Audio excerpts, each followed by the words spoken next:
Hello sir, okay na yung unit mo? Itong apat. Ito yung cordless drill mo bago na yung chuck.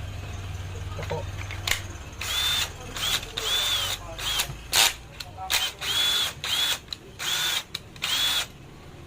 Yan.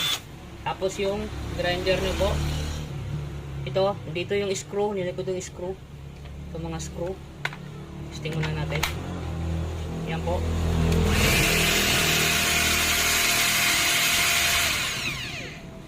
Tapos yung rotary nyo naman na brushless. Ito po.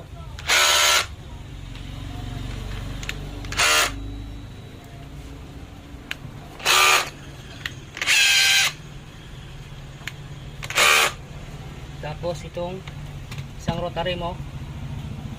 Ayan po.